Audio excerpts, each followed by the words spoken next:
السلام علیکم ورحمۃ اللہ وبرکاتہ۔ مغرب کے بعد آنے والے تمام بچوں سے گزارش کی جاتی ہے کہ جو آفس پر مدرسے میں آتے ہیں ان تمام بچوں کو آج سے انشاءاللہ ظہر کے بعد بھی سبق دیا جائے گا۔ تو جو بھی بچے آفس پر آتے ہیں ان کے والد ظہر کے بعد 2 بجے بچے کو بھیج دیں۔ جتنے بھی بچے دور رہتے ہیں وہ اگر بارش ہو تو نہ آوے، لیکن آس پاس میں رہنے والے بچوں کے لیے چھٹی نہیں رہے گی، بارش ہو یا نہ ہو ان کو ظہر کے بعد 2 بجے آ جانا ہے۔ اگر اسکول بند ہے، اس کی جگہ پر اور کام ہو ٹیوشن وغیرہ کا تو نہ آوے تو چلے گا، لیکن فارغ ہے، اسکول بھی نہیں ہے، ٹیوشن بھی نہیں جانا ہے تو پھر والد اپنے بچوں کا ٹائم ضائع نہ کرے، مدرسے میں بھیج دے، کیونکہ مغرب کے بعد آنے والے بچوں کے لیے بارش کی وجہ سے اکثر چھٹی رہتی ہے۔ تو ابھی ہمارے پاس یہ موقع ہے کہ اسکول کی چھٹی ہے جس کی وجہ سے ہم 1 گھنٹہ 2 گھنٹہ پڑھا سکیں گے، اور بچے کے دماغ کے اندر بھی جو پڑھایا جائے گا وہ برابر دماغ میں سیٹ ہو جائے گا۔ مغرب کے بعد وقت کم رہتا ہے، بچے زیادہ ہوتے ہیں، زیادہ ٹائم بھی نہیں دے سکتے ہیں، جو پڑھاتے ہیں ان کے دماغ میں نہیں آتا ہے، کم آتا ہے، جس کی وجہ سے ظہر کے بعد بچے کو بھیج دے، جو استاد پڑھاوے اور جو ان کو سمجھانے والی بات جو ہوگی نورانی قاعدہ کے مطابق وہ بچے کو دماغ میں آ جائے گی، اس کے بعد قرآن شریف پڑھنا بالکل آسان ہو جاتا ہے۔ اس لیے اس مدرسے میں آفس والے مدرسے میں جو محنت زیادہ ہو رہی ہے، ایکسٹرا محنت ہو رہی ہے، بچے جو آتے ہیں الحمدللہ حنفیہ مسجد میں مدرسے میں بھی جاتے ہیں اور قاسم العلوم وڑیا ہاؤس ہال میں بھی جاتے ہیں، وہاں جانے کے بعد بھی ادھر جو آفس پر آتے ہیں وہ بچے ایکسٹرا محنت کرتے ہیں، تو ان کے دماغ میں نورانی قاعدہ کی ترتیب سمجھ میں آ جائے گی، قرآن شریف انشاءاللہ خود بخود وہ پڑھنے لگ جائے گا، اللہ سکھا دے گا۔ بچوں کا جو شوق ہے، بچوں کا جذبہ ہے، محنت ہے، 2 مرتبہ 3 مرتبہ مدرسے میں آنا ایک کوئی چھوٹی بات نہیں ہے، بہت بڑے کمال کی بات ہے، ورنہ بڑے کو سمجھداری ہونے کے بعد بھی بڑے کا وقت موبائلوں کے اندر، ٹی ویوں کے اندر، ٹی وی دیکھنے میں، موبائل میں یا چوراہوں پر بیٹھنے میں، کسی کی غیبت کے اندر اپنا وقت چلا جاتا ہے۔ بڑے کو بھی یہ بات سمجھ میں نہیں آتی ہے کہ ہم ہمارا وقت ضائع کرنے کی بجائے، کسی کی غیبت کے اندر چوراہے پر لگ جانے کے بجائے یا موبائل کے اندر لگ جانے کی بجائے ہم قرآن شریف کو سیکھنے کی محنت کریں۔ اگر پڑھے ہوئے ہیں تو ہم تلاوت کے اندر مبتلا ہو جاویں، اور ہم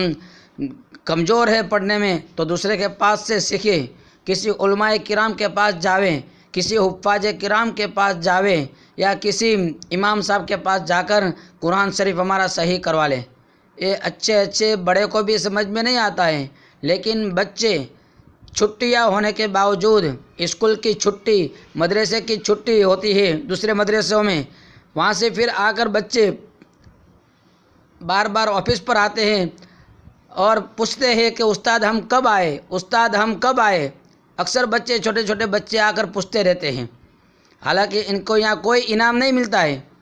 انعام تو جب 10 روپیہ 5 روپیہ 20 روپیہ کبھی ملتا ہے وہ تو ان کے سبق یاد کرنے کے اوپر ملتا ہے، لیکن بچے کو معلوم ہے ہمیں مدرسے میں جائیں گے آدھا گھنٹہ 1 گھنٹہ ہمیں اندر بیٹھنا پڑے گا، پھر بھی بچے شوق سے آتے ہیں۔ یہ بہت بڑے کمال کی چیز ہے، اور والدین کے لیے بھی خوشی کا یہ موقع ہے، خوشی کی بات ہے کہ بچوں کے اندر ایسا شوق پیدا ہو۔ تو ہماری محنت بھی یہی ہے کہ بچہ یا بچی چھوٹی عمر کے اندر 11 سال کے اندر قرآن شریف پورا مکمل کر لے، اور پھر 11 سال کے بعد یہ نہیں ہے کہ پورا ہو گیا اب ختم ہو گیا، گھر پہ بیٹھ جاؤ، ٹی وی دیکھنے لگ جاؤ، موبائل کے اندر مبتلا ہو جاؤ، یہ بات نہیں ہے، لیکن 11 سال کے بعد جو لڑکیاں ہوگی زیادہ سے زیادہ 12 سال تک استاد کے پاس پڑھ سکتے ہیں۔ 12 سال کے بعد اگر بچی کا قرآن شریف پورا نہیں بھی ہوا تو ان کو استاد کے پاس اب پڑھنے کے لیے نہ بھیجے، اپنے گھر میں اسپیشل کسی آپا کو بلا لیوے یا آپا کے گھر خود بچے کو بھیج دے، جو اپنے پہچان والے ہو، وہاں کہیں دور نہ بھیجے۔ اپنی بچی بڑی ہونے کے بعد آس پاس میں ہمارے کوئی آپا پڑھاتے ہیں، معلمہ ہے، تو ان کے پاس بھیجے۔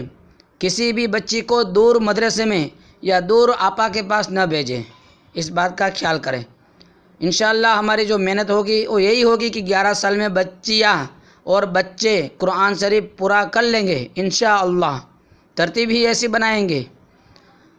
اور پھر پورا کرنے کے بعد ان کے لیے ایک الگ سے ترتیب بنے گی، جس میں آپا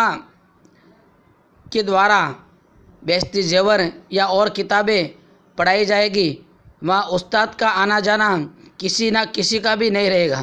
اس ترتیب سے انشاءاللہ بچیوں کو پڑھائیں گے، اور بچے کو فوراً حافظ کلاس کے اندر لے لیں گے، اور 10ویں کلاس میں آنے تک میں وہ حافظ بن جاوے، ایسی ترتیب بنے گی۔ تو تمام بھائی بہن اس بات کو سنیں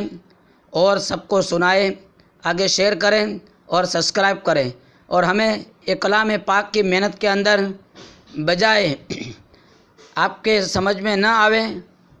یا آ جاوے تو الحمدللہ، نہیں بھی آوے تو اس بات میں مخالف نہ بنے، کیونکہ یہ کلام پاک ہے، کلام پاک کی محنت ہے۔ کلام پاک کی محنت کا کرنا بہت ضروری ہے اس ماحول کے اندر، اس وقت کے زمانے کے اندر، اس جو وقت جب ہمارا چل رہا ہے، ہمارا جو ماحول چل رہا ہے، ہمیں ہر طرف سے گمراہی کے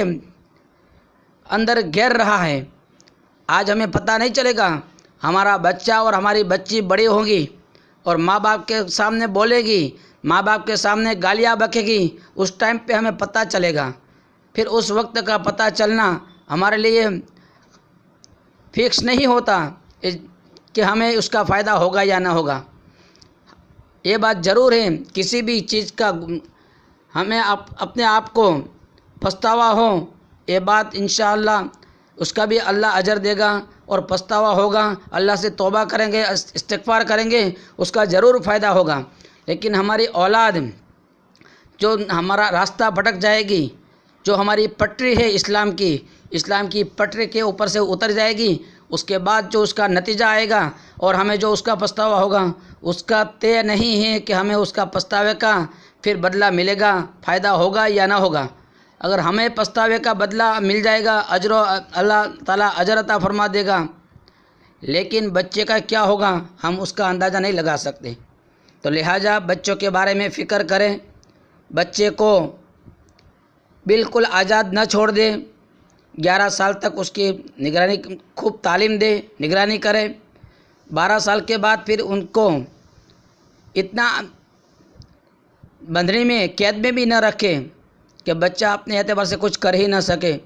11-12 سال کے بعد تھوڑی بہت اس کو آزادی بھی دی جاوے، لیکن اس کی نگرانی بھی رکھنی ہماری فرض ہے۔ بچہ ہو یا بچی ہو، 12 سال کے بعد ہم اس کی نگرانی کریں۔ ہمارے گھر پہ رات میں لیٹ آتا ہے تو اس کا بھی ہم انکوائری کریں کہ رات میں بچہ ہمارا کہاں جاتا ہے۔ ہماری لڑکی گھر سے نکلی ہوئی ہے، میں بہن پنی کے گھر میں جا رہی ہوں ایسا بول کے نکلی ہوئی ہیں، 1 گھنٹے 2 گھنٹے کے بعد آ رہی ہیں،